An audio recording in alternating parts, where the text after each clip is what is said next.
First, grab the latest release from the Python website. Unless you're on an older machine and have to use a previous version of macOS for some reason, you can download the 64-bit installer file.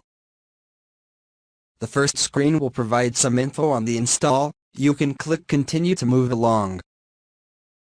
Click Continue on the following page as well, which is a notice that the project will stop providing support for 32-bit installers from v3.8 onward.